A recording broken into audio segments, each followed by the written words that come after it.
With the recent release of Destiny Rising, there have been a lot of videos being made about the PvE modes in the game and how they compare to Destiny 2, but I haven't seen as much discussion about the PvP mode, known as the Iron Bar. As someone who has put many hours into both Destiny 2 and other mobile shooters such as Call of Duty Mobile, but considers themselves to be much better on a touchscreen than on a controller, I was particularly interested in the PvP mode of this game. Unfortunately, there are definitely some problems here, but I'm going to start off with the positive. For starters, I'm very thankful for the Fair Play modifier that is put onto both this mode, as well as the Gambit Adjacent Shifting Gates mode.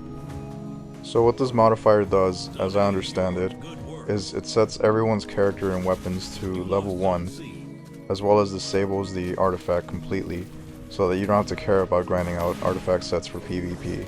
You can focus your artifact grind entirely on PvE, which is nice to know. Additionally, it disables all character talents, meaning you don't have to worry about getting duplicates of a character. Someone with a single pull of Gwen will be just as potent in PvP as someone who has pulled for her multiple times to get all the dupes for her talents. I like this for multiple reasons. The first obvious one is that it equalizes the playing field, so that a level 80 isn't just gonna one-shot a level 1. Now there is a problem with this modifier, which I'll get into, but when working properly, that's what it's supposed to do. It also kind of stamps down on whales a little bit in this mode, because you can't just buy your way to getting multiple dupes and making your character very overpowered. It won't matter whether you pulled a character a single time or multiple times, and that makes the mode a lot more fair to free-to-play players. But on top of that, this separates the grind between PvP and PvE in such a way where you can try almost any of your characters in PvP and do decently well. Unlike PvE, where your resources are so constrained and you're so starved for resources that realistically you're only going to be able to focus on 3 characters, and you won't even be able to max all of them as a free-to-play. In PvP, most of the stuff that's a resource sink doesn't matter. So you could just pull a new character, like say you pull Gwen for the first time, and you can immediately take her into PvP and not care that you don't have any of her talents or any of her relic upgrades. Everything's level 1 anyway, so that makes it much easier to pull a new character and just give him a shot in PvP. Now the only caveat to this is, as far as I can tell, mythic and exotic level perks and catalyst perks aren't disabled. Now they'll be left at the level 1 version and damage, but the actual catalyst perks should still be enabled, which means you are going to be at a little bit of a disadvantage with a new character you just unlocked, as you won't have access to their best mythics and exotics really do dominate this mode.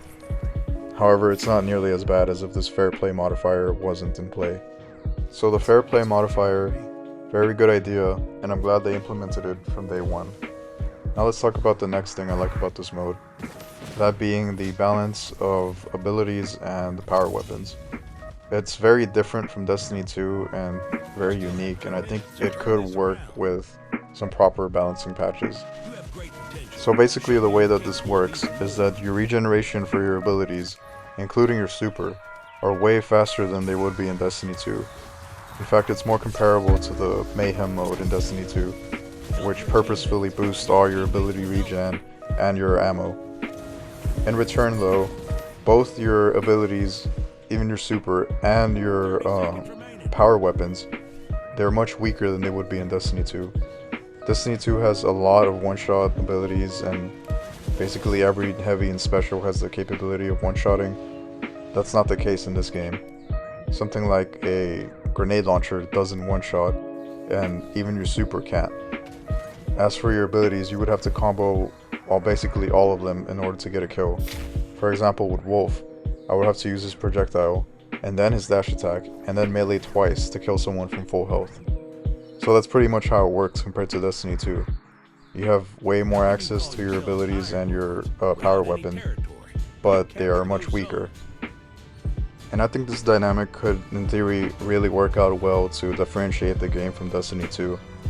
Especially since this game is a 2-gun game, and your power weapon, in terms of relative power to your primary and your access to it, I think it fulfills the role of the special weapon in Destiny 2 more so than the power weapon in Destiny 2.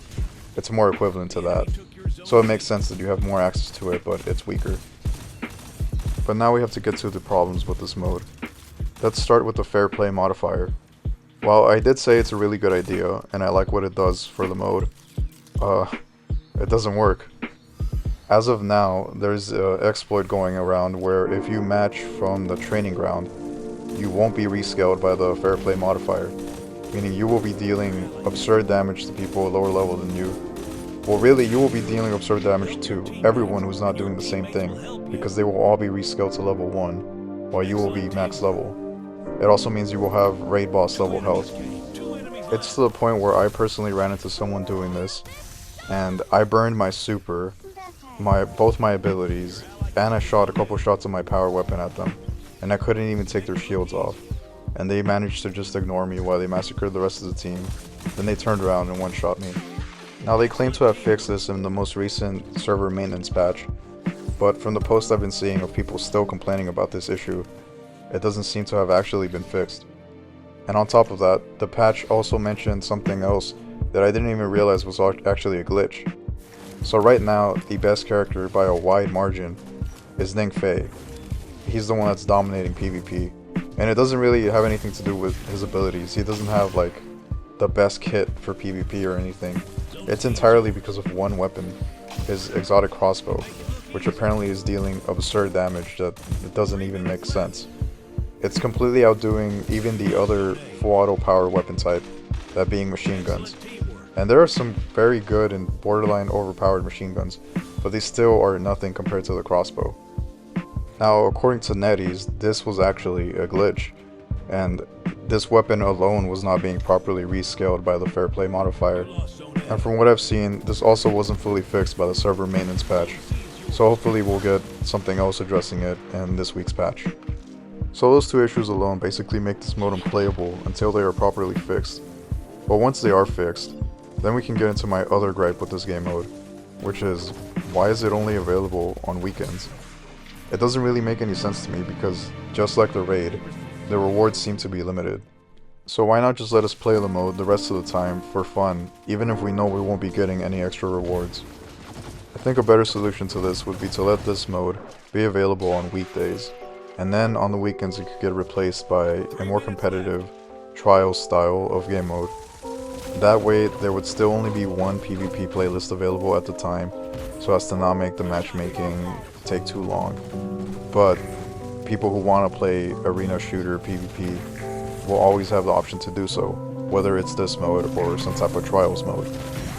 And that brings me to my other concern about the direction of PvP in this game. If they were to add a more competitive, let's say 3v3 trials style of mode, I really think they need to consider locking it to first person only. Now, I'm aware that this game was built primarily as a third person game, and the first person mode is basically just there to appease Destiny fans such as myself. And I'm fine with knowingly taking a disadvantage by playing PvP in first person when it's a more casual mode like Iron Bar. However, in a more competitive setting, since these are maps that are taken directly from Destiny 2, we've already seen that these maps are not built for third-person mechanics. They are extremely problematic in that setting, to the point where in Destiny 2, they eventually had to disable both pulling out swords with no ammo and even emoting for trials, because it was way too powerful to just be able to see around corners. And if this game doesn't apply that from the beginning to any competitive mode, it's going to run into the same issues, where it leads to extremely passive play, where people are just looking at each other from behind a wall and waiting for the other to make the first move.